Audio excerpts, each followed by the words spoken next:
Welcome to Portland Comedy Theater Stand-Up Showcase.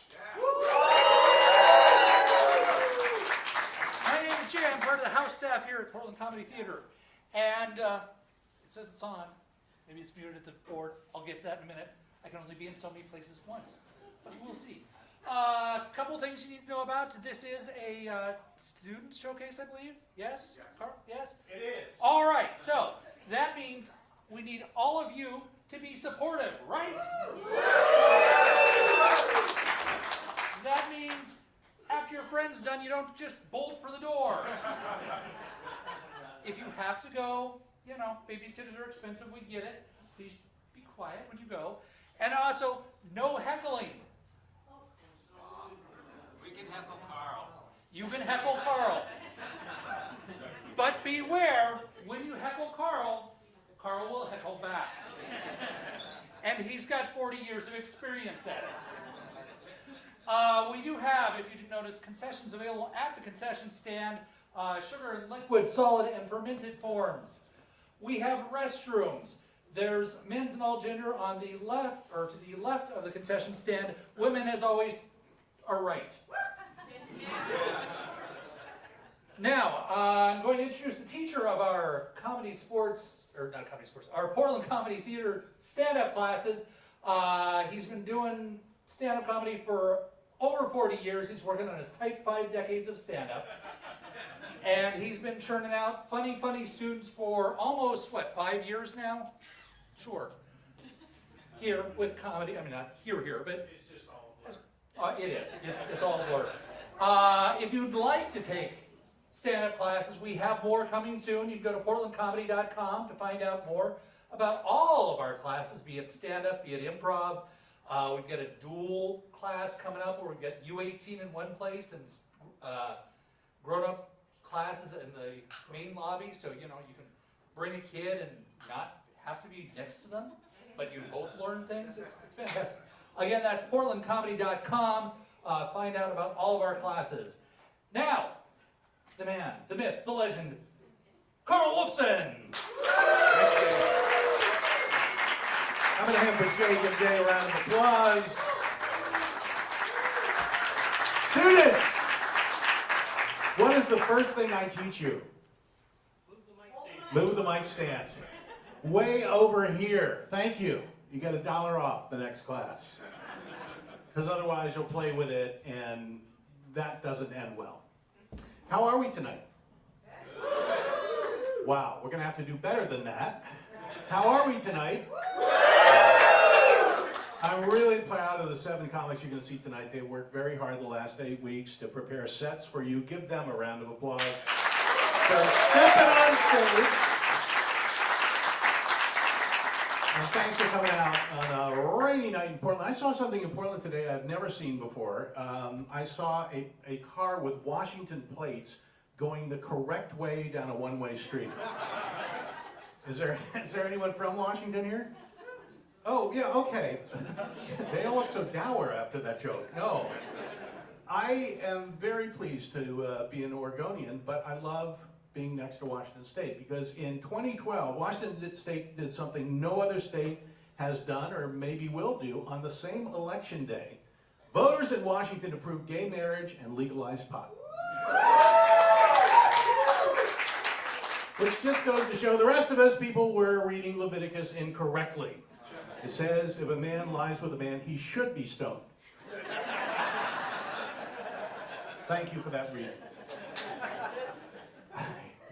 I have been doing comedy. It's my 47th year of doing comedy, and wow, thank you.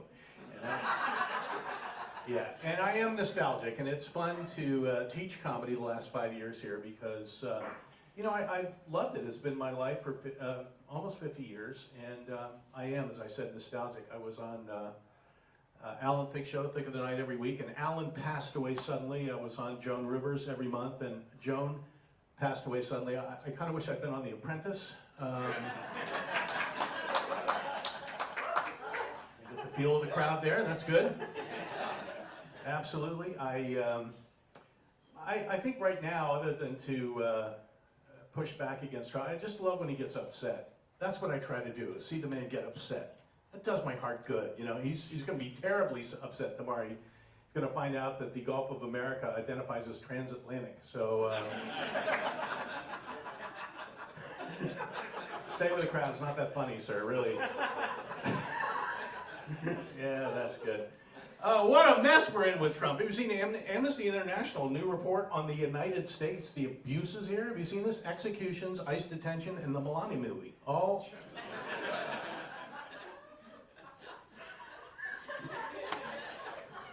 My husband is here. Gary, give Gary a round of applause.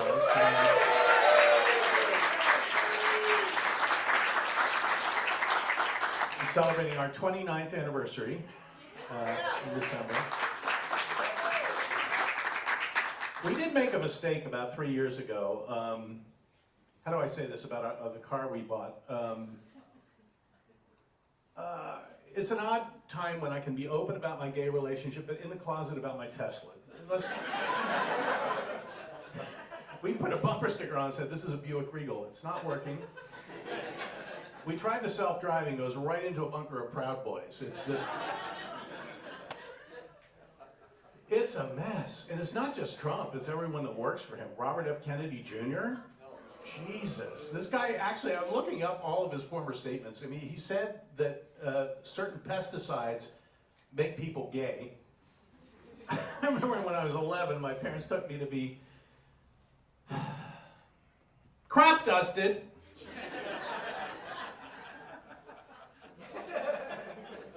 At least I get to hear Bernie Sanders more often now, which is good. Any Bernie fans out there? I love Bernie. Bernie, actually one word of Bernie's I love more than any. Oligarchy. No one says oligarchy. Oligarchy. Say it. Good, you can be in the class. Oligarchy.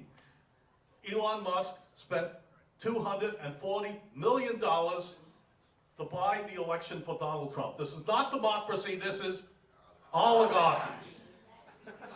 I want to go out to dinner with him. I'll have mashed potatoes, the pork chops with no oligarchy. I don't want any oligarchy. I kid Gary about 29 years, but it's been wonderful, hasn't it, Gary? Whether some silence there. Gary's from South Dakota, and you know that's worth 20 minutes of comedy. Thank you. His high school mascot was the Irrigators. Great cheer. And he played football in South Dakota. Yeah. And climbed Mount St. Helens. I was so inspired, I made it halfway up Mount Tabor. And my Sherpa quit. You notice you can't get a good Sherpa anymore in Portland? It's terrible. I don't know. You know, marriage is great. It's not as exciting as it used to be. You know, we were sitting having dinner last year and he goes, is there anything worse than hard butter? I'm thinking, genocide? I don't know.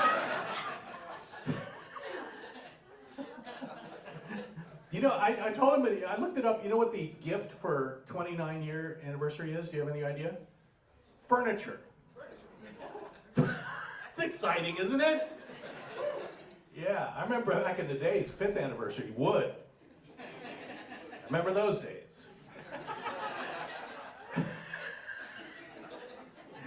Thanks for not responding to that. I come from a Republican family. Anyone from Republican families?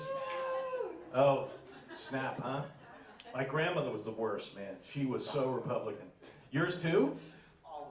All of them? Really? Where are you from? I moved here from Alabama.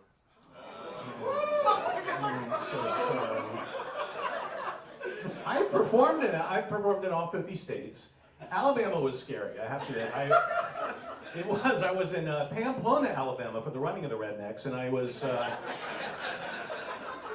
was gored by their sharp intellect, I have to tell you. I have a joke for every state, ladies and gentlemen. What town or city in Alabama? So Columbus, Georgia, which is on the Alabama-Georgia line. Okay, so you were from Georgia. So my dad retired at Fort Benning and bought a house in Phoenix City, Alabama. Really? So you get both of those intellectual worlds. Yeah, okay, good for you. If you can spell Alabama correctly, I'll give you a free drink. Go ahead. Alabama. I teach high school English. Well, that's incorrect. It's incorrect. It's capital A, but thanks for playing. I feel your pain. You had a Republican family. They're probably all Trumpers, right? Oh my God. My grandmother growing up, this is the 50s. I mean, she talked smack about black people, Jews, hated Catholics, and homosexuals. That's all I heard from her. And my oldest sister married a Jewish man, my next oldest sister married a Catholic, I'm gay, and my younger sister married a black man. My grandmother has rolled over in the grave so many times, she's rotated away to China, this woman. And she's not coming back because of the tariffs. All right. How about a hand for our friend from Alabama? What's your name? Anthony? Okay, good for you. You like Portland better than Alabama? Yeah.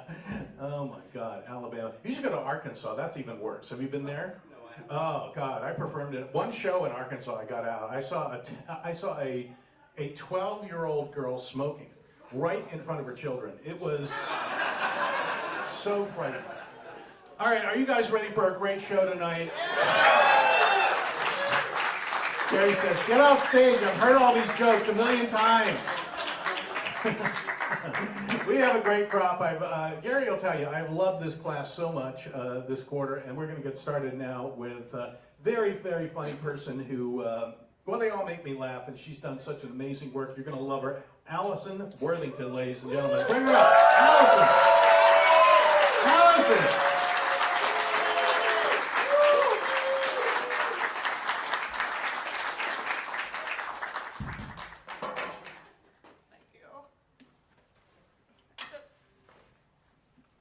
I just ate a granola bar, so it's like stuck in my gums. So, but anyways, I'm Allison. I just recently started physical therapy, and no one warned me. No one warned me that everyone in there is hot. They all look like retired Olympians and D1 athletes that had nothing better to do but become doctors. My very first day, I was running late. I didn't shower. I forgot my wallet, you know, the whole 9 yards. Even the front desk people were beautiful. This man with the bluest eyes, he was checking me in. He asked for my date of birth. He goes, oh, it's coming up. Yeah, they're nice too. It's a bisexual nightmare. My PT, he's young and he's hot and he thinks I'm funny. I just avoid the eye contact during physical evaluations. It's bad. He's married though. It's for the best. It's fine. It's for the best. I originally got injured through work, which I currently work at Natural Grocers, which is a great place to stock up on your incense and vitamins. Since I work at an organic food store in Portland, it means about 1 in every 5 customers ask me how I'm doing with the Mercury retrograde at any given time. My very first day, this older white lady with dreads and a bindi asked me for my sun sign. She said, once I open up my 3rd eye chakra, I'll be able to see the future since I'm a Sagittarius. It took me a while to get used to having these conversations on the regular, that and the various smells that collect in that store. I have a couple coworkers that subscribe to the astrological beliefs. My coworker Tara loves to listen to podcasts about it on full blast while she works. She also keeps little chocolates in her pockets to save for later as offerings to the spirits. She told me the spirits love chocolate, wine, and flowers, which who doesn't? Tara is a very caring individual. She's always checking in on me, making sure I'm doing okay with the various cosmic shifts in the universe. She asked me if I ever have dreams of drowning, because a lot of the people in my generation never made it out of Atlantis. Fortunately for her and her young lover made it out okay. She's very proud of her indigenous background. She wears a lot of beaded earrings, very proud of being indigenous.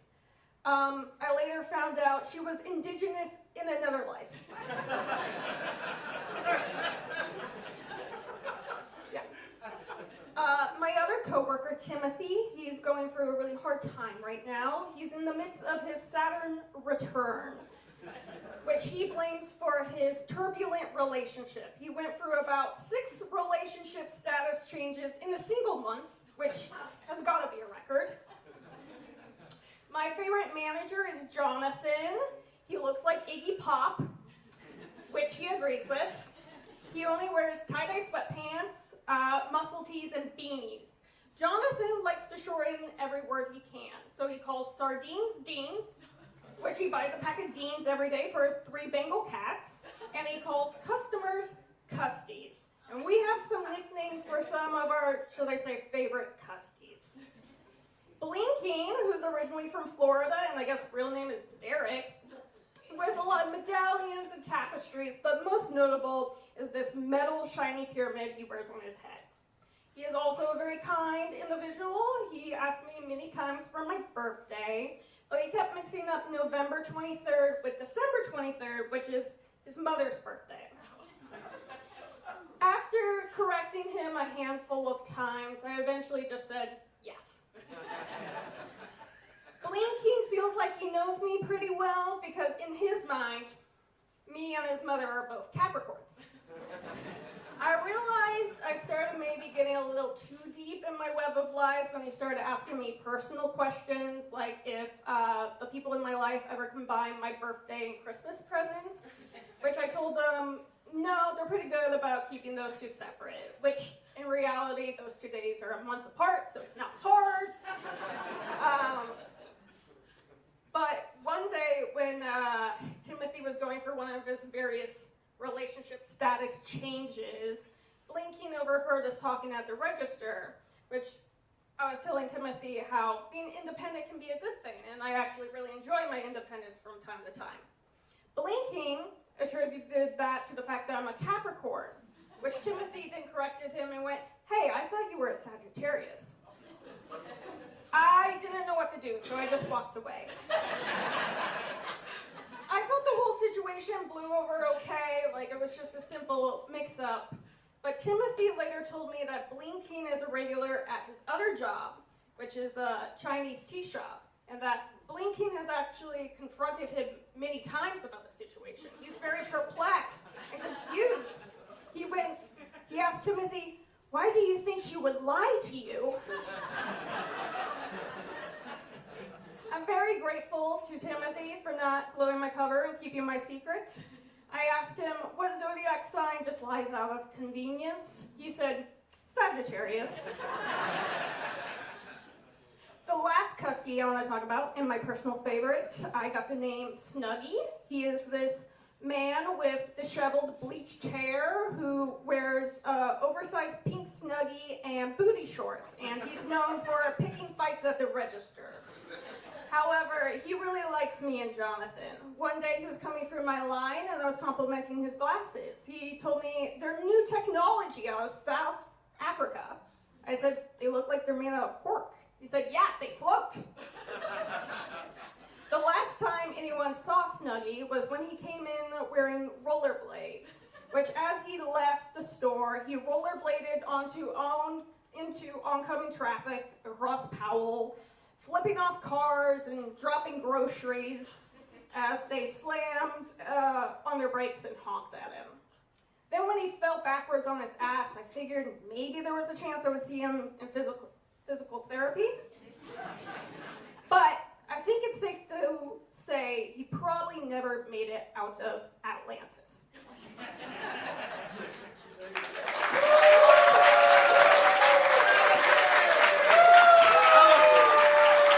Allison Worthington, ladies and gentlemen.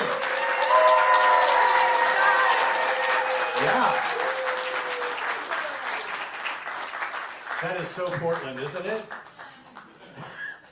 You wouldn't have that conversation in Alabama, would you? One more time for Allison Worthington, ladies and gentlemen. There's always surprises in Portland. My favorite is our dry cleaner, Mrs. Lee. She's from South Korea, and she's pretty funny. Several years ago, I took a pair of jeans, and you have to point out the stains. There was a red mark right here, and she goes, "Is it the lipstick?" You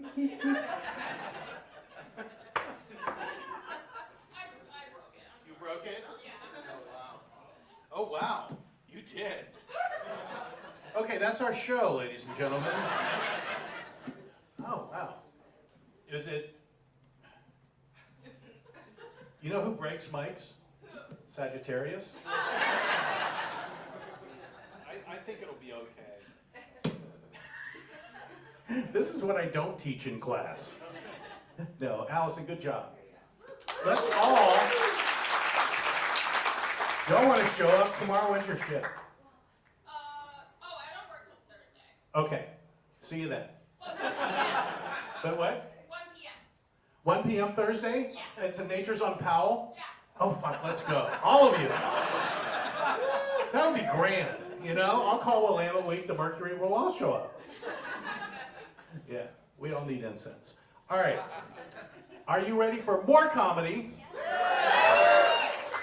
Actually, Allison and our next performer kind of came to my class as not as a couple, but you both signed up at the same time, right? Yeah, he's my friend from improv. From improv, which I love. So any improv students here would like to do stand-up and, you know, up your game. Portland Comedy. No, we love improv. PortlandComedy.com. Please welcome our next performer, hilarious. Please welcome Andy McMillan, ladies and gentlemen. Andy!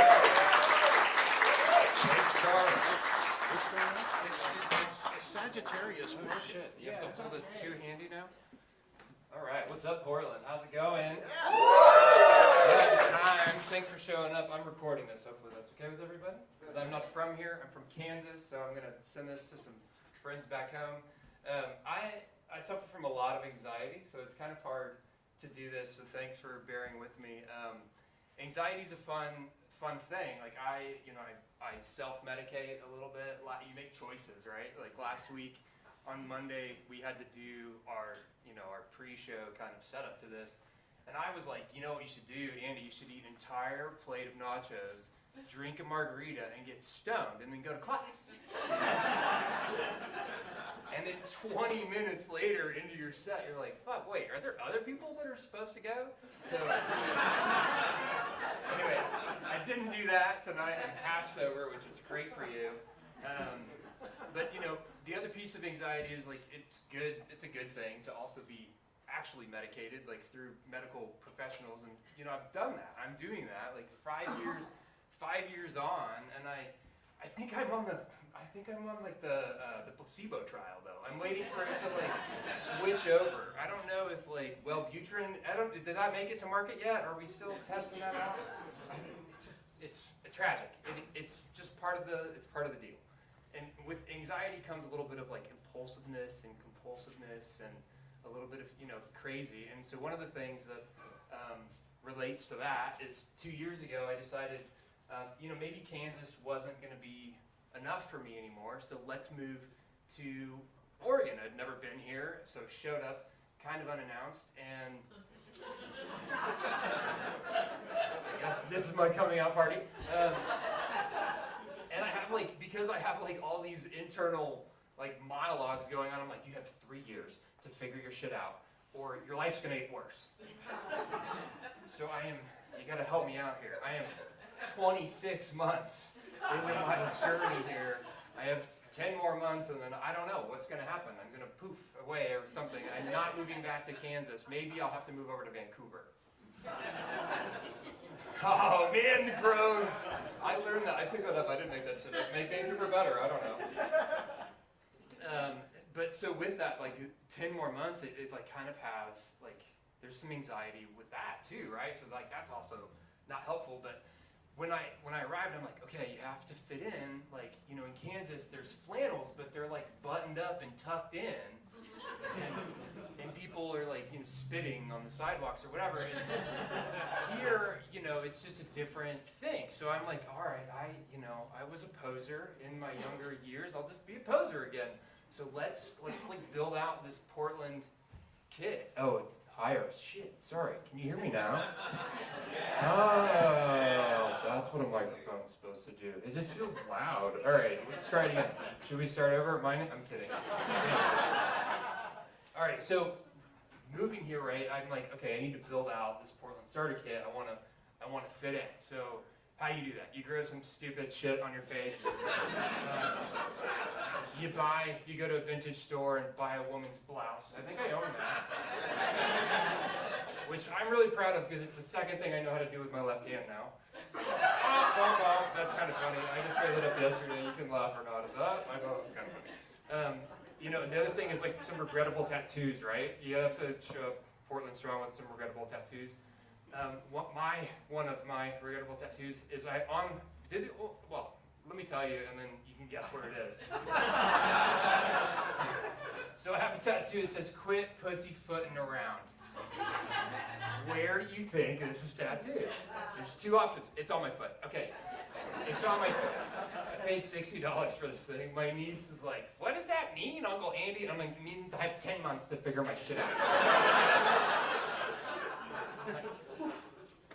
So yeah, and the other starter kit thing is like we roll our jeans here. I don't know why we're doing that. I think it's because we all like secretly want to be a prostitute from the 1890s. Like, look at my ankles. Look at my ankle. Are you turned on yet? Swipe right on Bumble. I don't know why we're doing that, but I'm doing that, so I'm showing up. Okay, outside of dress, right? You gotta do things. You like gotta get into the community. So I've been taking a lot of classes. This is one. Thanks for coming to my graduation ceremony. Yeah, good. And when you turn 40, which I have, it's harder to like pick shit up, So you just like show up to things all gleamy and ready to go, and it doesn't always work out. One being like ceramics class. The only thing I learned in ceramics is that we say you're throwing clay. That's it. The rest of it is hard and bullshit, and I hate it. I also play volleyball, indoor volleyball, and I bend my knees a lot so that I look ready, because I want people to know that I'm limber and ready for business, but not real business, because I think that's cruel. But so yeah, doing other things like, getting out and taking classes, getting into the community, it's fun. It's a good way to like engage with Portland and get to know it as a place, right?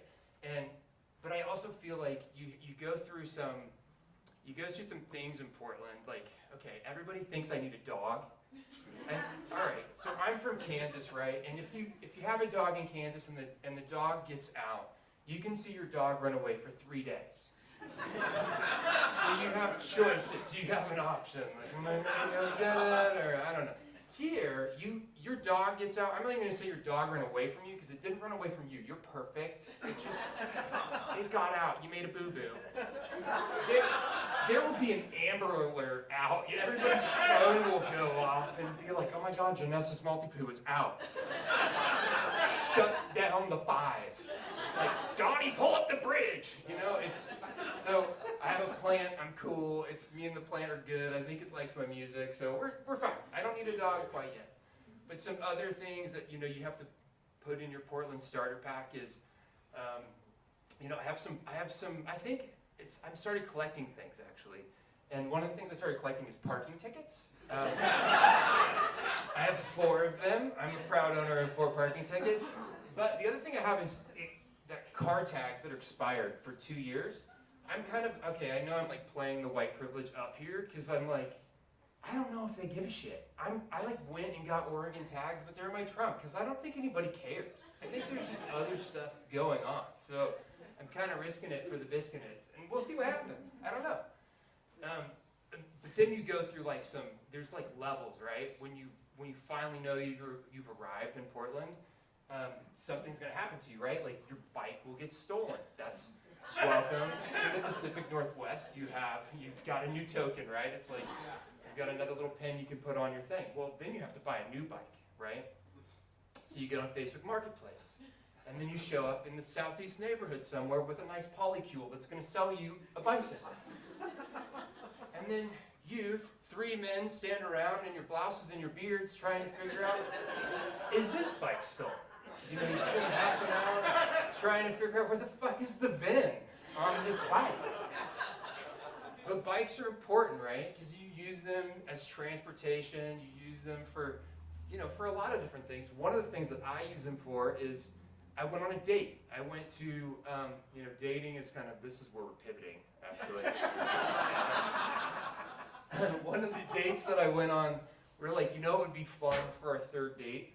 Let's go on the naked bike ride. Let's go protest. Let's protest, naked bike ride, third date. And then she wanted to know, well, what should we wear? And I was like, honey, the dress code is in the fucking name of the thing. You don't wear, okay, well, what do you want to wear? And so she shows up in like a scuba outfit with a swimsuit over it and a raincoat, and I show up with my dick in a sock. I'm here to play. I'm not fucking around. We're gonna do the thing. So there was no fourth date. No fourth date, but we did dance with a frog. That was kind of fun. So other things about Portland that are fun in the dating community is I went on a date recently with a woman that had celiac disease, which was very serious. I'm not making light of that. Also a vegan. So I was in my mind like, what are we gonna eat? Sober, mad respect for sober. I just told you an earlier story. I'm not good at much of this so far. So I'm like, all right, water and Catholic wafers. I don't know what the fuck you eat. And then I was like, all right, well, okay, what else? Really into MDMA. Like total Oregon thing. Like can't eat anything but very into MDMA. So I was like, what should our date be for this? What do we do? We go to an ecstatic dance party on a Sunday afternoon. Have you been to one of these things? Have you been to an ecstatic dance party? Let me tell you a little bit about an ecstatic dance party, just briefly. So it's like a no physical contact type of environment, sober, usually during daylight hours, which is fine. You're in various spaces. This happens in a lot of different places. Apparently, you should also not make eye contact. I don't think it's not allowed, it's just not a good idea. Let me set it up. So if you've seen the movie Pets, you know when all the adults are gone and they're having the rager inside that apartment and they're having a blast, right? It's like that and then a little bit like an exorcism. I made the mistake and made eye contact with this woman and literally we're there, I'm dancing like a gazelle. I was wondering what woodland creature she might be. And I'm not making fun, it just was her outlet, but I was very intrigued by this. She literally was walking around the room going, I was like, lady, we're on MDMA right now, I'm on a date. This is a bad idea. Jesus, it's an interesting transition to Portland, not a medically approved transition, just an actual transition. So another date that I went on recently was with, and this is why I know about the movie Pets. I was dating a woman that was a child psychologist, and I do a lot of reflecting. After every time these inevitably Bumble turns into Fumble, and this is a shit show. I was reflecting okay, why did it not work with the child psychologist? And I'm like, okay, did I ask questions? Yeah, I asked questions. Did I ask follow-up questions? Yeah, I had some of those. Did I listen? I listened. Yeah, okay. Well, what went wrong with the child psychologist? And then it dawned on me, next time, date an adult psychologist. That would have been way better. Yeah, oh man, that one was a groan. All right. Well, let me leave you with a little bit of hope and glimmer, right? So, dating's tough. It can kind of be a little, you feel a little spiritless after, so it's a rough patch or two. And I was talking to a friend that lives out in Boston, and she was like, well, Andy, you keep your chin up, you haven't met everybody that's gonna love you yet. And I was like, that's true, Victoria, you're right. And so I was on Facebook or something and ran into this post from a woman that I went to high school with. And she was like, maybe you should get comfortable with the fact that your soulmate was hit by a car and is dead. I only got 10 months, everybody. That's my time. See ya.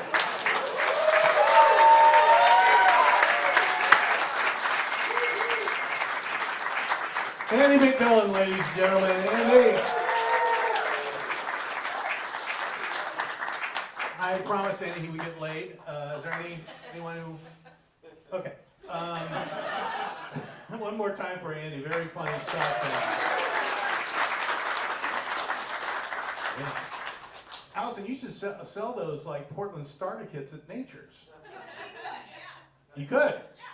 Yeah. Do you know Andy's sign? Sagittarius? Andy, what are you? Andy, what's your zodiac? I'm an Aries, I'm fucked, dude. Gary, what am I? Aries. Double fun. All right. Yeah, good. Andy, excellent work. Very taking your angst and putting it in, you know? If it weren't for like dysfunctional families and dysfunctional relationships, I would have no job. Basically true. And welcome from Kansas. It's good to, you know the hardest job in Kansas, Andy? The hardest job? Yes. I read about this. There's a guy in Kansas, works for the state, and he has to go around the entire state, and whenever a cow takes a dump, he has to put down a sign that says, highest point in Kansas.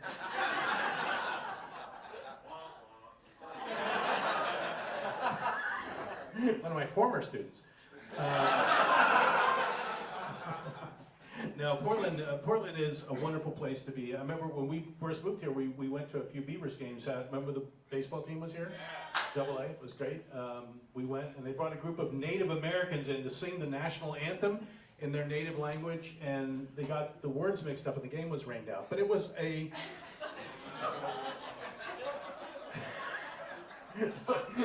Even my husband gave me a thumbs down on that. You know, how many years? 29 years of hearing this shit. Basically, in our house, you know, he's making the meals, he's making dinner. I'm in the living room telling jokes to our dog Roxy, and I hear Gary say, "They can't all be gold, Roxy. Wait till you heard it the 50th time." I did an Amber Alert. All right. Are you ready for more comedy, ladies and gentlemen? Are you okay, sir? Absolutely. Yeah, you were just like, okay, who's next? Are you here to see anyone in particular? Absolutely. Who would that be? Oh, Megan. She'll be on in 3 hours. It's all right. No, Megan's great. She'll be on soon. And I really am very pleased our next performer is on tonight. She did a great bang-up show in Vancouver across the river last night. Totally professional. Please welcome Kathy Cravat, ladies and gentlemen. Bring her up! Kathy!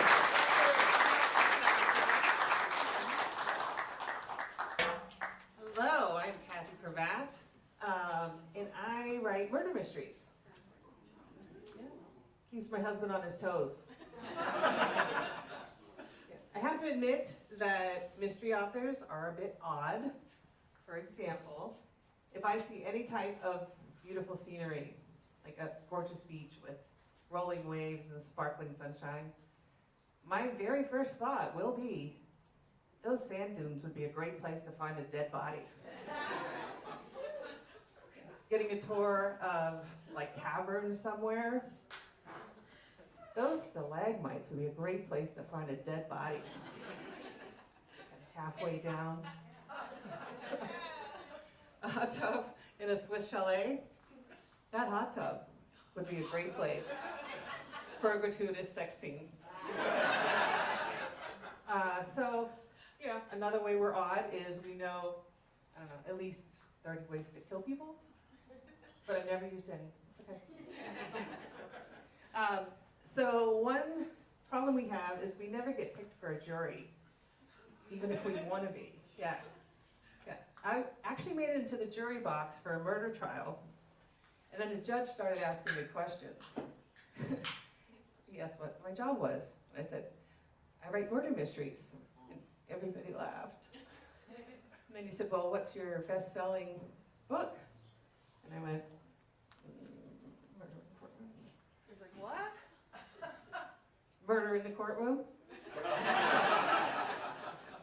I was excused by the judge, the prosecutor, and the defense. So I have a personal trainer. I'm not going to tell you her name, even though she's great. because I just don't think I'm a very good advertisement for her. And one time we were working out, and I was like, hey, a personal trainer would be a great main character for a mystery series, because she goes in and out of people's homes, she goes in and out of different gyms. She has a lot of opportunities to find dead bodies. And we laughed. And then she had me do a bunch of ab exercises. And I said, well, maybe she should be the murder victim. Yeah, and her laugh got a little uneasy. And then she tortured me with squats. So I'm here to tell you, in my next book, the murder victim is Claire Bryce. That's B-R-Y-C-E. So I was recently asked to be on a podcast, and it was for authors to discuss their writing process, like to help other writers. And I said no, because no one is going to learn anything about my writing process, or from my writing process, except how not to write a book. Yeah. Here's my normal process. I give my agent editor a book idea, tell them I can write it in a year. Then I spend about 11 months in an anxious ball not writing. And then I'm like, okay, I have to get to work. And I do tons of like all-nighters, mainlining caffeine, stealing my kids' Adderall. Then I still don't make it. I have to extend the deadline and get a new prescription. So, and so, excuse me. You might think that an author is in charge of every aspect of her book, but no. You know, publishing's a business, blah, blah, blah. They have to make business decisions. So, I finished my first book. It was called Death is Like a Box of Chocolates. And my editor, I sent it in, my editor called and said, hey, this is great, but marketing has figured out that books like yours sell a lot better if they have a cat on the cover. So you need to add a cat to your book and make it integral to the plot. And it was my first book, so I was like, well, you know, it's set in a half chocolate shop. I was trying to be nice. Half chocolate shop, half bookstore. You can't have a cat in a chocolate shop. And she said, maybe it just stays on the bookstore side. I was like, I don't think cats do that. And then she said, well, the cover's done and there's a cat on it. It was a bestseller. So, yeah. And so, one thing I'd like to write is a zombie movie script. And so I was doing some research and I found a website that will let you know how long you would last in a zombie apocalypse. My answer was 17 days. And I've seen, 6 seasons of The Walking Dead. I think that's a bit generous. Because anyone who looks like me on that show is way in the back of the running pack, right? Like 3 zombies pulling off their appendages. So, yeah, 17 days, not gonna happen. Hey, what do you call a zombie food delivery service? HelloFresh. So the writing gig's fine, but I decided to try stand-up because I wanted to make even less money. The most important thing I've learned about stand-up is that you don't want to be friends with comedians. Because we're going to listen to all your stories, whatever has you crying into your pillow at night, your mean boss and your terrible ex. And on the outside, we look like we care, but on the inside, we're writing punchlines. It's kind of like you have to have at least a little bit of a mean streak to be a comedian. I'm not saying that's an excuse. It's like if you happen to have a mean streak, comedy might be for you. It's a way to funnel those tendencies into socially acceptable behavior. Like Dexter. One good thing about being a comedian is that you start to look at the world in a different way, and you find humor in everyday everyday things that happen. So, for example, we have a metal top to our chimney, and every once in a while, a woodpecker will come and bang the shit out of it. The first time we heard it, I thought the chimney was gonna fall down. It's so loud. And then I found out it's because the woodpecker wants to tell the whole neighborhood that he's horny. So, so I was just thinking, okay, our chimney is woodpecker Tinder. Or grinder. Or field. Okay, so then I started thinking, okay, what would a woodpecker dating app be called? Wood.com? Pecker.com? Sometimes the jokes just write themselves. Thank you, Kathy Cravat.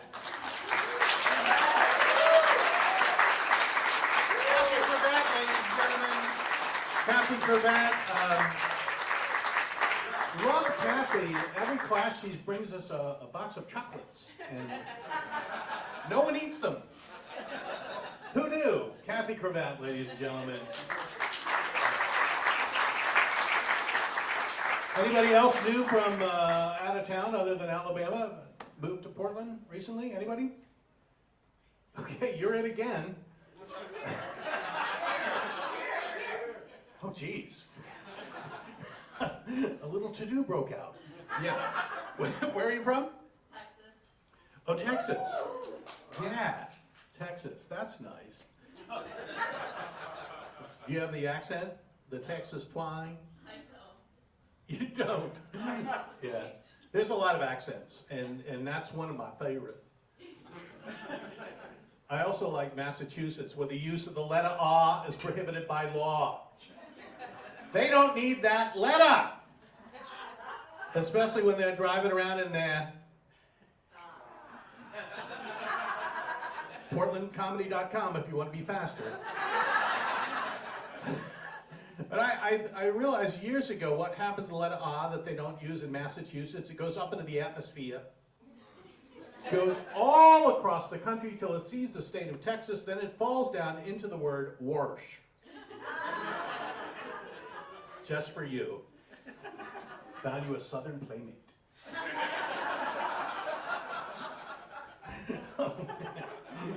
I'm just kidding, really. All right. I asked, last showcase, I asked anybody from the South, and someone went Medford, and it was pretty much is the South. Okay, are you ready for our next act? He's one of our youngest students, although the youngest I had in this class is 17. I had a 17-year-old who didn't know who Oprah was. And then he kind of said, oh, she's the one who tells middle-aged women what to read. And yes, that's it. But he is young, and I've learned a lot of words from him, like Riz. Anyone know that? Do you know Riz, sir? Of course you don't. I didn't know until he showed up. It's short for charisma. It's what the kids use. Like, you have Riz. Well, not you, personally, but... it's the front row. You sit in the front row, comics will fuck with you. That's the deal.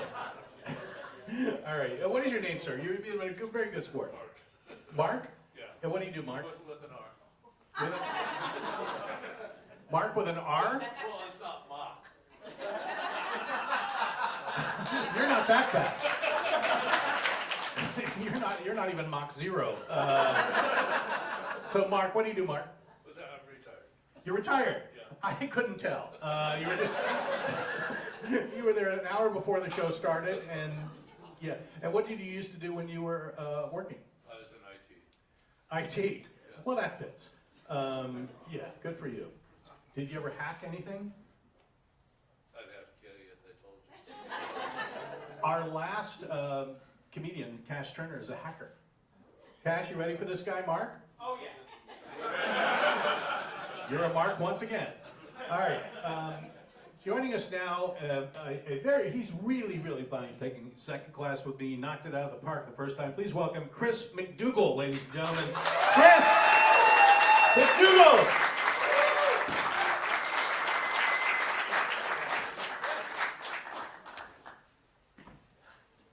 That way out of the way.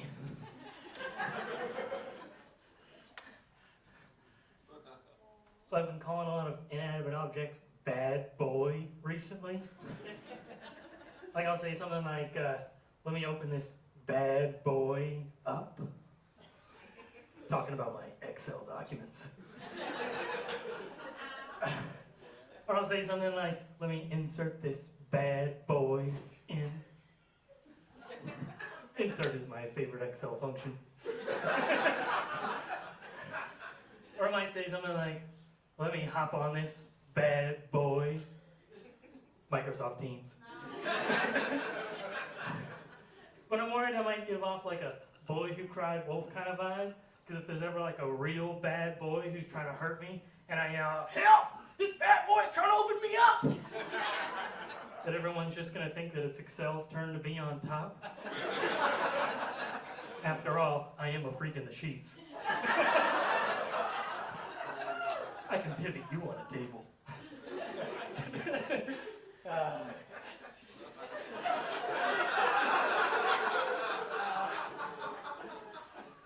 It's good to see this bad boy again. I'll admit, I've got feelings for this mic. I grip the mic tightly because I'm loyal to this mic.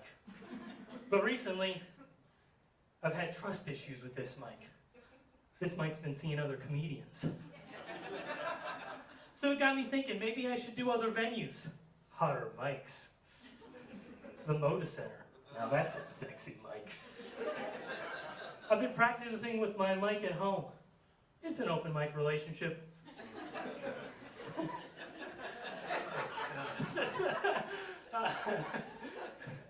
But alas, I'm loyal to this mic.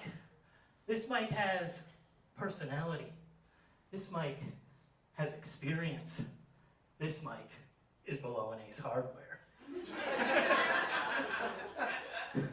This mic's a bottom. And I don't mind going down for this mic.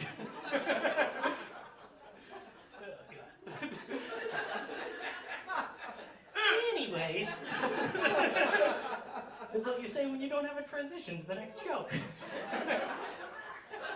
Anyways, dictionary.com. Dictionary.com named 6'7" the word of the year in 2025. For those of you who don't know what that means, neither do I. But from what I understand, pretty much anytime you hear or see the word 6'7", you go like this. And then you magically lose 6 or 7 brain cells. I did the 6'7" thing to my German neighbor recently, and she just yelled back at me, 9! I was like, oh, chill out, I get it. You can count higher than me.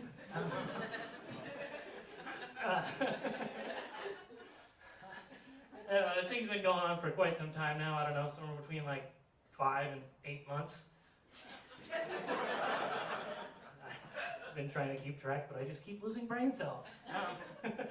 I tried to do some research on it. I tried to do some research on 6'7", and turns out it's the first question that AI couldn't answer. I guess ChatGPT isn't smarter than a 5th grader. So I went straight to the source, dictionary.com. Turns out the written definition of 6'7" is, where's Carl? Wouldn't you like to know, boomer? Anyways,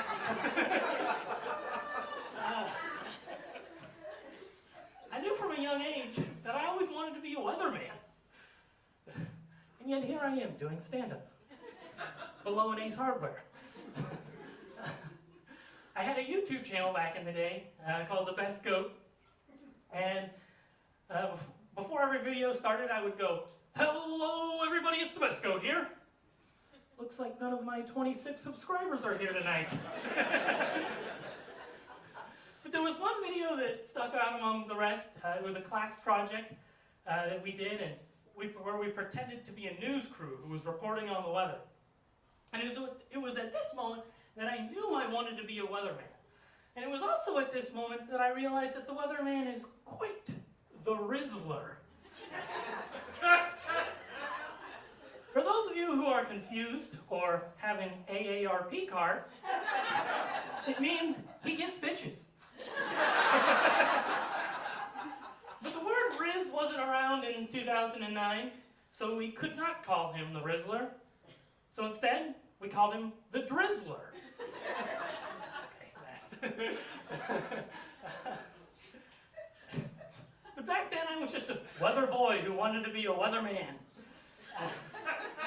See, the difference between a weather boy and a weatherman is that a weather boy can only report on the weather when it's exactly 67 degrees out.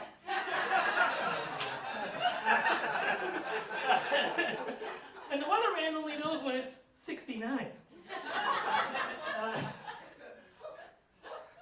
To the weatherman, when it's raining pussy and bitches. And to the weather boy, when it's raining cats and bitches. And there's only one way to know if it's colder than a witch's tit. The drizzler's got to suckle on a teat. I mean, somebody's got to figure out if the pipes are frozen. I hear mother's milk freezes around 6 or 7 degrees.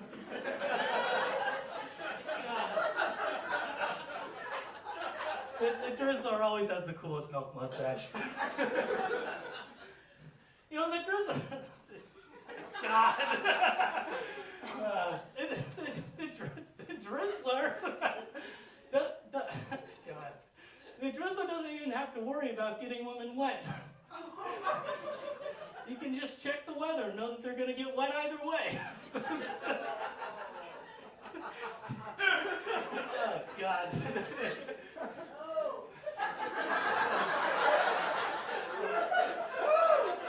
Okay. Speaking of getting... Oh,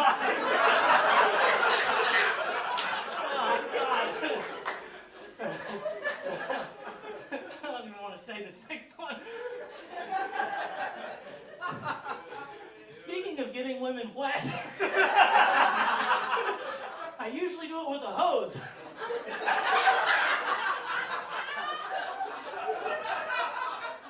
Anyway.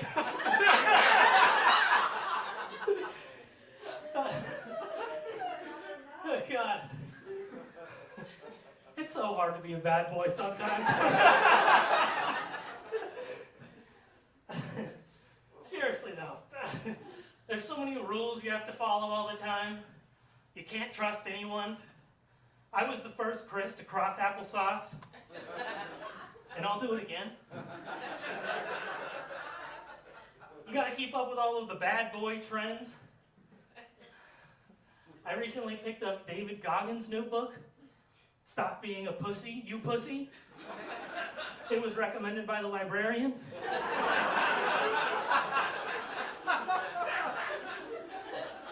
I started using a straight razor recently, and I've got to say, I've never had a smoother taint.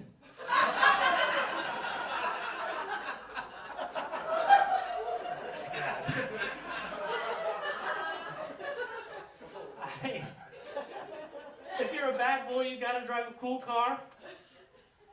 Gotta drive a cool car.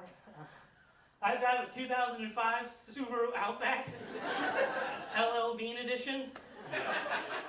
Yes, that is a real edition. Only sold in the Pacific Northwest. I'm not saying I'm a lesbian. But when people see me in that car, they do know I like girls.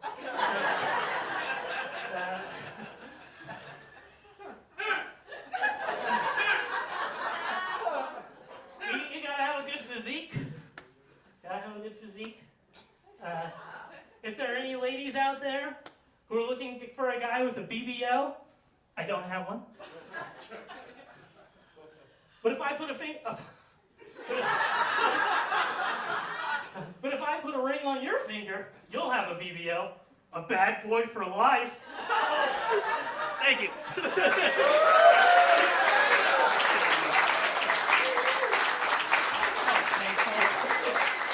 Chris McDougall, ladies and gentlemen. Chris is going to teach his own stand-up class how to grip the mic in total fear. It's so endearing. Give it up for Chris McDougall, ladies and gentlemen.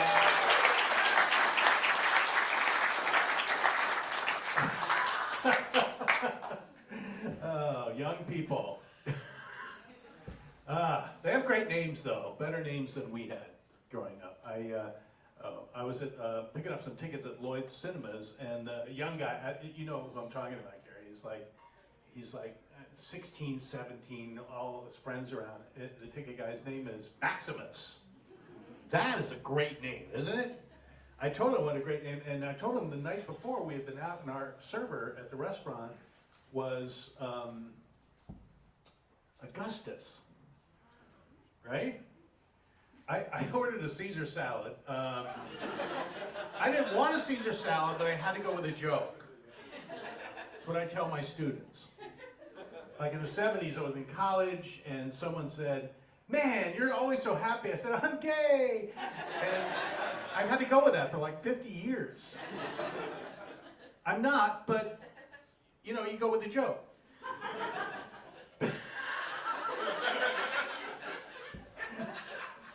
That was a new one, didn't work. And I'll also hear about it when I get home. Okay. You know, you'll love. How long have you been here in Portland? Since 2015. 2015. Yeah, Portland's great. No matter what anyone says, Portland's the best, isn't it? I always got from my very right-wing conservative mother, "Oh, it's so easy to live in Portland when you're a liberal. So easy to live in Portland when you're a liberal." Well, I'm here to tell you it is not always easy to be a liberal in Portland. I was on KPOJ Progressive Radio for 10 years back in the day, and after the first 6 years on KPOJ, Clear Channel switched the format from progressive talk to syndicated sports, and you know, Gary could attest, it was like my dream job, radio. I loved it, loved politics, and got laid off. Friday, I was like, what am I going to do? Driving around, I didn't want to go home, I didn't want to accept it, I didn't want to tell Gary my dream job was over, and it was just the worst feeling in the world. So I drove like into our garage, put down the garage door, kept the car running, and just thought, I'm going to end it. And then after about 20 minutes, I realized I have an electric car. So, not easy being a liberal in Portland. Mark, you ready for more comedy? Yeah. I really don't care about anyone else, just you. I came here for Megan, and she's. Oh, Megan's next? Okay. Your moment. Your moment. We have Megan fans here? Oh my God. You brought the entire crowd. No wonder everyone else died.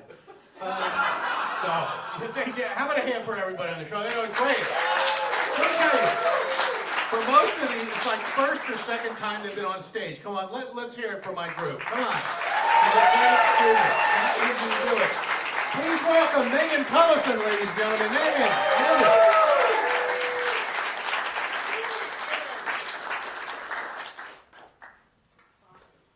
All right, my name is Megan, and I don't have the attention span to learn languages, so I just learn accents instead. My specialty is the British Commonwealth, and I'm a teacher. I'm very familiar with the shortcomings of the American school system. I don't expect you to know what that means. So let's start simple. We'll start with the UK. So, pop quiz. I want you to hold up your hand, number of fingers. How many countries are in the UK? 6, 7. So close. Literally, hold up your hand. How many do you think there are? Okay, I'm seeing 5s, 4s, 3, 2, 1. Okay, the answer is 4. There's 4. England, Northern Ireland, Scotland, and Wales. Okay, so good try, everybody. We'll keep working on that. So we're going to start in England. And you have a very bog standard English accent. It's very plain. This is my worst one. I do apologize. It's a very tall, proper, prim sound. You need to picture like a portly gentleman who's got a moustache. He's offering you a scone, a pasty, a crumpet, something else ridiculously entitled. This is sometimes called the Queen's English because it's what Freddie Mercury spoke. And so it's called received pronunciation, okay? Next we'll go with Essex. And Essex, if you've seen Love Island, this is your bread and butter. This is the accent that you use to slag someone off. The average conversation goes a little bit like this. Oi, Bob, I saw a bird in it. Hey, brother, that's your girl, is it not? Yeah, what of it? You Joe? What about it? Are you jealous? No, bruv, she's well fit, but I ain't being funny. I think she might be mugging you off. No, bro, I'm being serious. She is very attractive, but I think she might be taking advantage of you. Shut up, she ain't a wrong'un. Be quiet, she's not a ne'er-do-well. So, that's Essex for you. Next we'll go up north. Northern accents is actually quite a broad category. So, I'm going to give you 5 accents and I want you to tell me which one of these is not real, okay? We've got Yorkshire, Mancunian, Geordie, Brummie, and Scouse. Okay, any guesses which one's not real? Anyone? You can shout it out. 2 different guesses. Just kidding, they're all real. So, that's Northern. Next we'll go to the West Country. And this West Country has quite a round sound to it, okay? I don't know that much about the West Country. I sort of assume that the only things that happen there are like farming and particularly quaint murders. That's just a guess, but well, you imagine you could get away with them because you could never take a confession seriously. Or, I don't know if that numpty. I were saying something nasty about my fresh pasties, which I did not take kindly to. So, I did a proper job. I bludgeoned his head in with a fence post. So that's West Country. And I know what some of you are thinking. I thought that was Irish. And they both have that rhotic R, that same R we have in American English. But you'd be a feckin' idiot for thinking that. They're not that similar at all. You ought to pay attention to the lilt of it, and the T's and the TH's. That's how you know it's Irish, okay? So the best thing about an Irish accent is swearing. Because they don't just use regular swear words. You know, it's got to be a little bit different. They don't say fuck, they say feck. They don't say shit, they say shite. They don't say ass, they say arse. It's just got some more oomph to it. And they do this with regular words too. Does anybody know what the Irish word for fun is? Yeah, crack. Literally, I'm not sure I could go for some crack. And it makes sense because everybody knows that crack is fun. So next we'll do our rolled and our flipped R's, okay? So this is Scottish. This is another really broad category technically, but there's basically 3 things you need to know. 1, when to flip your R's. 2, how to contort your mouth around the vowels. And 3, you have to sound like you're fucking furious about it. Every single Scottish accent exists on the continuum between miffed and absolutely losing your shite. So that's Scottish for you. We also got Welsh, and Welsh is quite weird. It's strange, it's outrageous. It doesn't sound like a real accent. Like I feel like I should be wearing a brightly clad tunic and giving you a side quest. That's Welsh for you. And finally, we're actually going to go down under, outside the UK. And you may or may not know, everything is upside down in Australia, and that does include the social conventions. So here's what I mean. If I do not like you at all, what might I call you? Oh no, sorry. So close. Other way around. Actually, I would call you mate, champ, buddy, tiger. That means I hate your guts. On the flip side, terms of endearment, fuckwit, wanker, dickhead. That means we're really, really tight. So, with that, it's been a bloody pleasure, and I hope you cunts have a wonderful evening.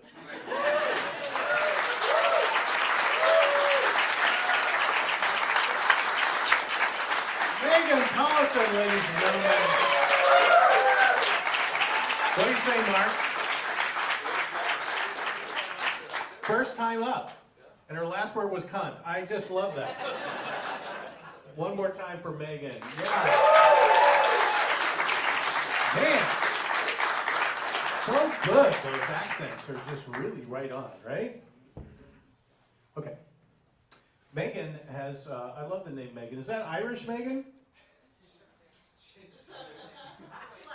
Megan has left the building. She's over here. Oh, it's Welsh? Okay, Tolleson. Is that Welsh as well? No, it's Norwegian. Oh, Norwegian. Would you like to come up and do Scandinavia for us? Save some material for next time. Oh, good. I love that. Any Karens here? Oh man, that name, that's just too bad, isn't it? I have a friend named Karen. She has been so traumatized, she just changed her name to Hitler. And her wife had to change her name to Eva Braun then. It's just...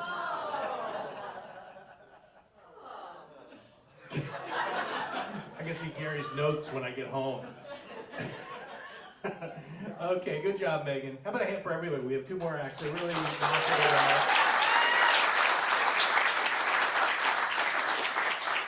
Chris, you did really well. Thanks, Carl. Yeah, we talk about material plus style, and my comics got to have both material and style. Your style is right. You're nervous. I'm aware. And voices, little quick intro to the class. I really stress voices and visuals. When you heard Megan do the voices, things you remember in your head, like Mrs. Lee, is it the lipstick? And visuals, you want to create visuals when you're a comedian. No matter how many times a comic tells a joke, he or she is thinking of that as they say it and putting you in the place. I think my illustration for a visual, this is about mid-'80s. There was a kid that was opening for me in Avalon, the Avalon Comedy Club, and in Catalina. And this, I don't remember who he was. I don't think he had much of a career. This is the best joke he said, and it's really an illustration of a visual. He had just gotten to LA. This is 1985. Got an apartment right out of college, and he was kind of lonely. He got a cat. He got a kitten, and the kitten went into heat. Yeah, so he didn't know what to do. He didn't know anything about cats or kittens, so he got a book. This is before the internet. You've heard of those times? Chris? And so in the book it said, when a kitten goes into heat, you're supposed to simulate sex with a Q-tip. And he said, that's not the hard part. The hard part is strapping the Q-tip to your waist.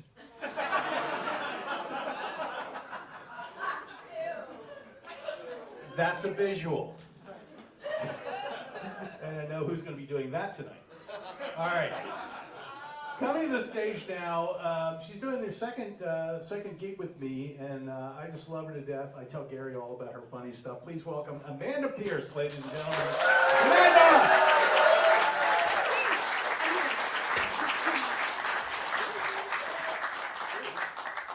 Hi there.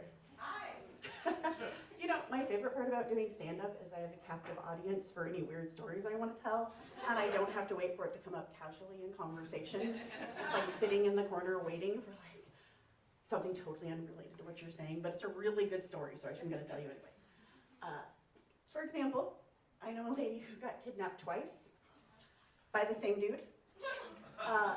He was her ex-boyfriend and also her meth dealer. And that is a difficult story to just drop into any casual conversation. It doesn't come up very often about people getting kidnapped. The first time he kidnapped her, she somehow got away and then went to a safe house for a couple of weeks. But then she had to leave because there wasn't enough meth there. And then the next day, he re-kidnapped her. But you know what they say, kidnap me once, shame on you. Kidnap me twice, shame on me. I know a lot of folks are really concerned about fentanyl these days. I'm from Southern Oregon. They still really love meth. In my hometown of Grants Pass, there's a sign that says, "It's the climate," but I've heard they're changing it to, "Got meth?" Luckily, most of the folks that I know are just potheads. And my parents are like weed's #1 fan. My dad has a t-shirt that says, "Chicken pot pie, my 3 favorite things." The inside of their house smells like if there was a Kentucky Fried Chicken with a dispensary inside. Which isn't a terrible business idea, because you could go home with a 10-piece and a dime bag, which is the marijuana that you get, $10 worth of marijuana. So, I don't know how many people know what a dime bag is, but just to clarify. When my parents get high, they call it getting an attitude adjustment. It's not working, because my mom is a really judgmental pothead. The other day we were at the store, and the guy in front of us was buying alcohol, and she said, "Amanda, can you believe they're buying alcohol at 11 o'clock in the morning?" And I said, "Mom, aren't you high right now?" And she said, "No, I haven't been high since 9 o'clock this morning." They say that years of marijuana use can make you paranoid, but my mom says that's not true. But she did tell me the other day that her neighbors have a meth lab. And the way that she knows this is that they don't get home until 11 o'clock at night. And sometimes they flash their headlights into my windows, so I'll close my curtains and can't see them making their meth deals. So that sounds like pretty concrete evidence to me. Is anybody here familiar with Camel Cash? Anybody? Yeah, anybody's a chain smoker in the 90s? I don't know if they still have it. Apparently, from what I remember in the 90s, Camel Cash was you could turn in your cigarette cartons for free prizes, which is exciting because we've been looking for a way to incentivize smoking.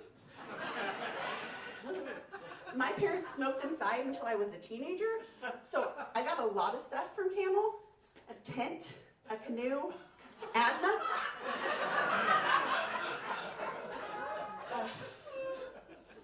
Are you okay back there?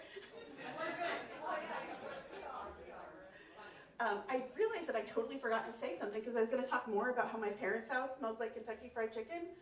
Because a few years ago, somebody came out with a Kentucky Fried Chicken scented candle. And my mom was pissed, because she had been working on that for years. That is her signature scent. But, you know, hers had 12 herbs and spices. And it smells like the love child of Colonel Sanders and Bob Marley. I went to Christian school for my whole life, and the thing about Christian school is they talk a lot about the rapture. Every year they used to make us watch a movie about the rapture called A Thief in the Night. I don't know if you're familiar with the rapture. Let me just, if you didn't grow up evangelical, maybe you don't know. Maybe you don't know about the rapture. I only say that because Chris didn't know what the rapture was.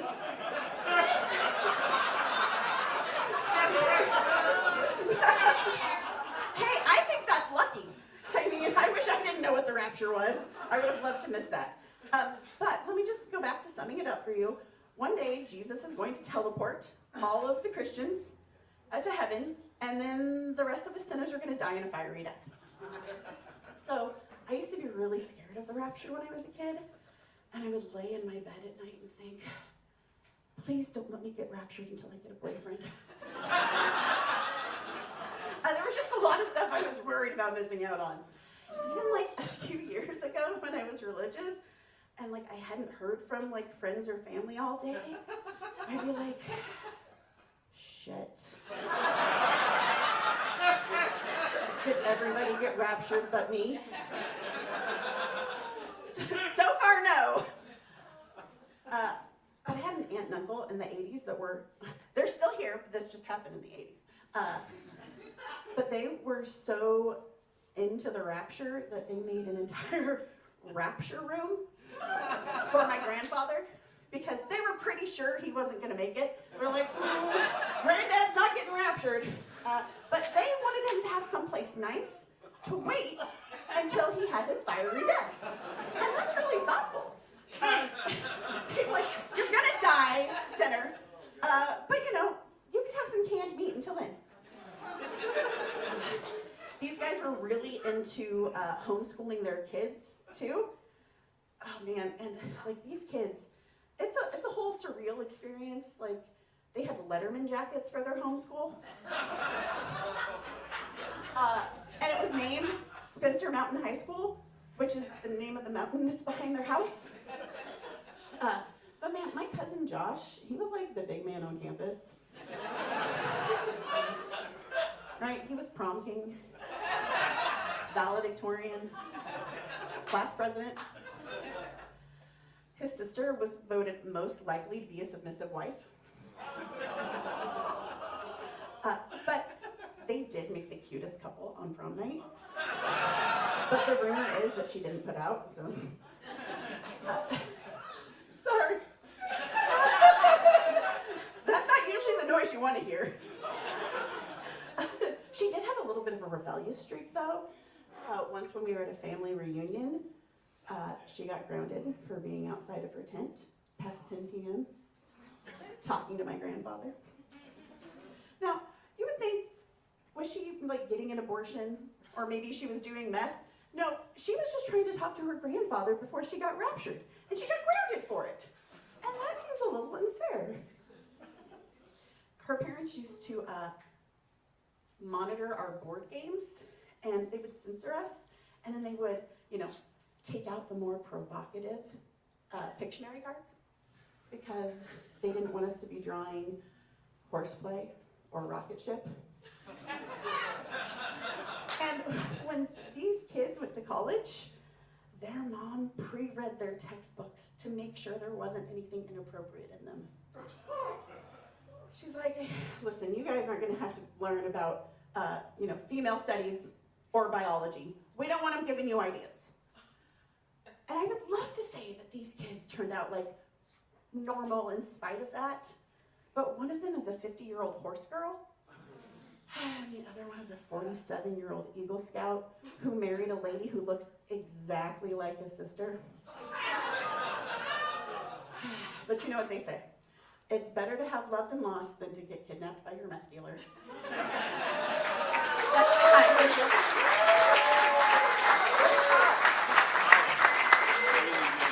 Amanda Pierce, ladies and gentlemen. Amanda!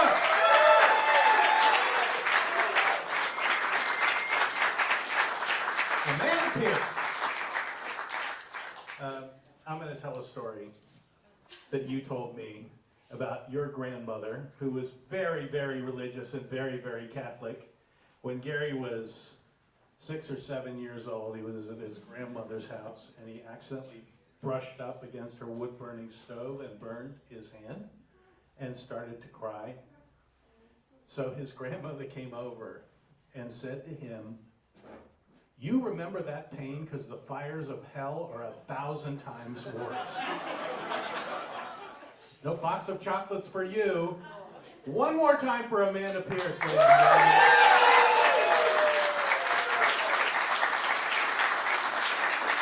My mother was not as conservative as her mother, my grandmother, but she was a lot to deal with.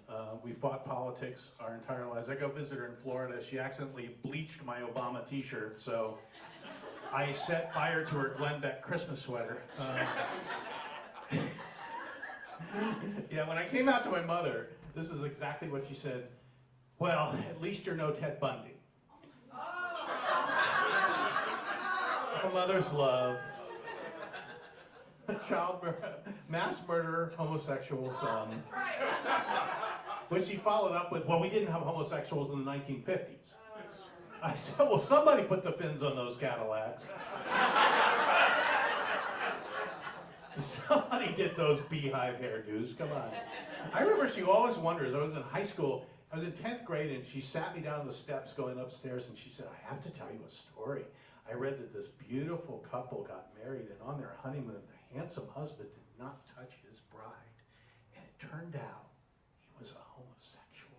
I said, do you have his number?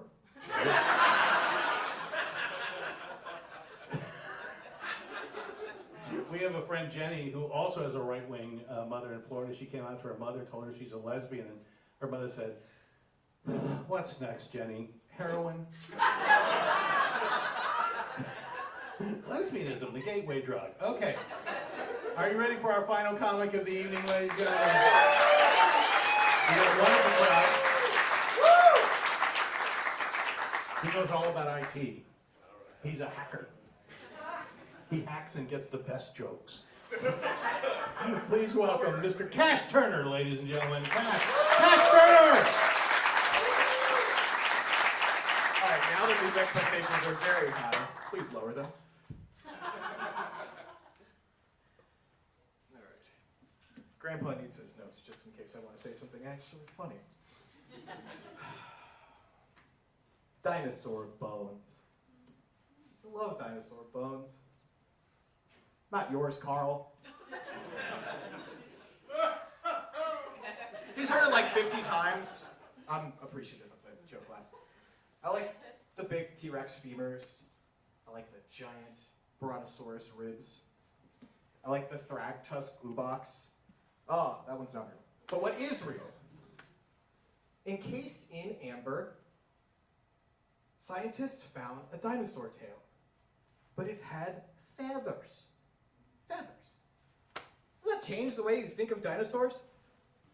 Like, anyone here who hasn't seen Jurassic Park, I'm about to spoil a 35-year-old movie for you. But imagine the outhouse scene of Jurassic Park, right? You're sitting there and you're taking a shit and there's this T-Rex. T-Rex comes down.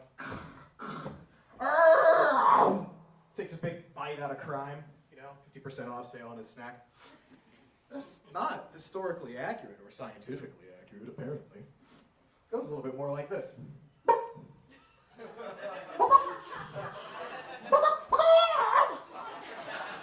Fucking Revenge of KFC. So, dinosaur bones are clearly hoarded in museums, which I like to go to. I love museums. Everybody like museums here? Round of applause for museums. Woo! We love museums! Learning, etc. There's the Chicago Fields Museum is beautiful. It's like a pantheon. There's a butterfly sanctuary attached to a museum, conveniently in Raleigh. There's also the Natural History Museum in Salt Lake City, Utah. They're all quite beautiful. And one of the things about museums is they have these events. They do these little, we're going to do a little show. We're going to talk about, the Studio Ghibli exhibit here at OMSI was quite nice. Well, I went to one that was like about extinctions. And so the thing about it is museums are also for like the kiddos, right? So they have to like minimize kind of what happened. It's like, oh, this extinction, everything got too hot. Things sort of died. Oh, this one, everyone got really cold. It froze to death. And then they talk about the dinosaur one in gruesome detail. There'll be like a mural, and it's like some poor Allosaurus going, oh my god, I thought the Dow was at 50,000! And so, there's other random exhibits I've gone to. This is the cheese portion of the act. I went to a cheese exhibit. I talked a lot about cheeses. Sir, what's the most cheeses you've had on a pizza? Two? It's a very casual cheese connoisseur, understandable. We'll take the Gouda with the Matta here, and we'll try to make a joke out of it. That's the level we're at right now. It'll get a little bit better, and it'll crash right back down. So, as you may know, Gorgonzola cheese comes from the mountains of Gorgon, which, again, as you may know, is where Medusas come from. It's a strange economy because when you turn everybody to stone, your primary export is, of course, stone. Almost. Close. We're getting there. The boy wives of Gorgonzola are actually the primary exporter of the milk that makes the cheese, but it's not from what you think. It's from goats. Goats love to stand on stone, they like to walk everywhere, and this is a segue so I can do a very bad goat voice.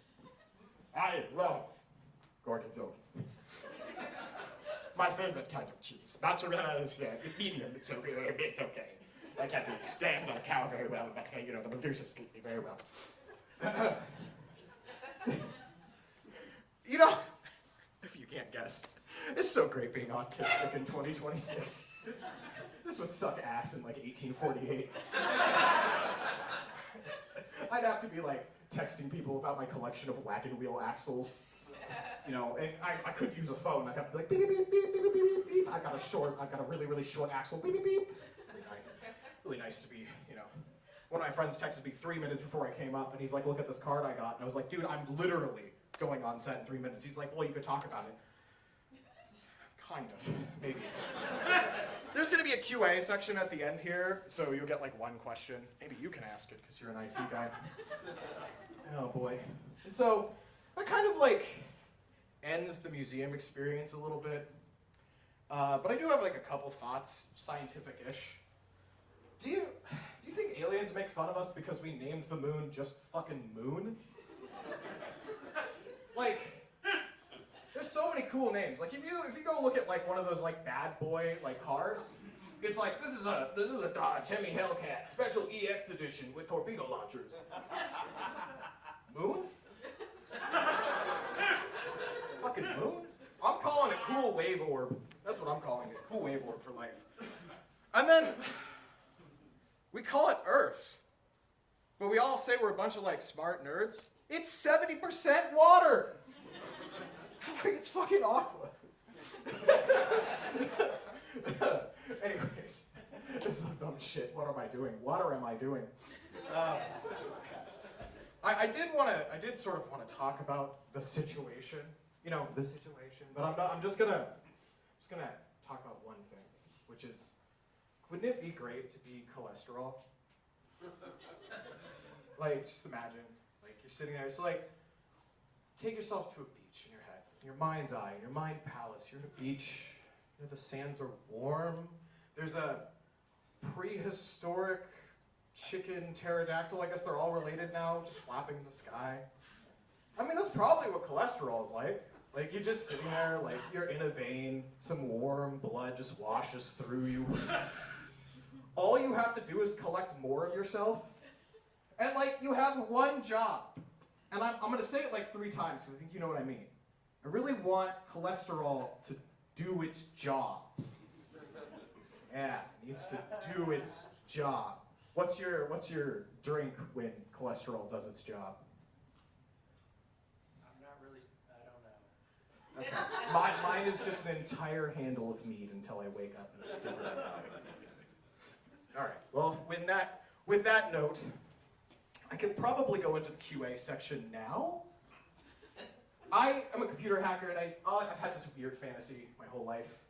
I want to handle one person's horrible IT problem. So I know I'm putting a lot of you on the spot, but I've watched the audience. I've had a couple people sort of think of questions. So if you have a horrible one-sentence IT problem, please raise your hand. Oh, God. There we go. My try for everybody, a fellow comedian who's saving my ass. How do I turn on this mouse? Okay, so here's what you do. Here's what you do. You're gonna need help from a specialist. You need to go to Safeway. You need to go get some non-iodized salt. That's very important. It will mess with the particles. And you make a salt circle. Because what you're gonna need is you're gonna need to summon an elder millennium. And so when you're summoning something, you need, of course, the summoning circle, a bit of blood, and something to enhance the senses. A way to attract an elder millennial is a very low APR mortgage. So you place a contract like so, and then, as we could not buy gold or stocks, a good, very expensive magic card will do well, magic card. And then lastly, a very rare wagon wheel axle. And with that, I believe I've been summoned, so I've got to go.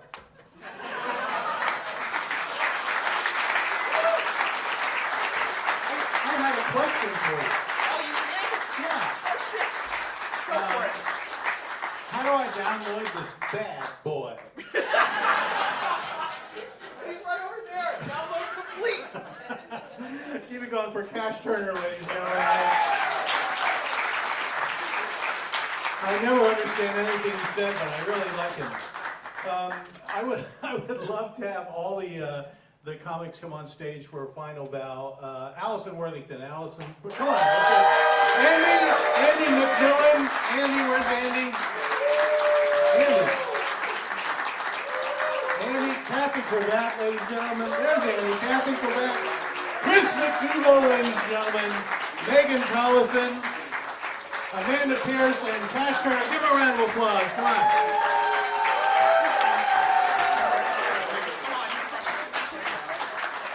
Thank you. Take a bow. Well received. Thank you, guys. PortlandComedy.com if you too would like to take a class and be up here and on your way to fame and fortune and, well, just fame. And and I will remind you that for the last year and maybe going the next 3, this is a better show than you'll see at the Kennedy Center. One more time for my group. Thank you, guys. Thanks for coming out. Really appreciate it.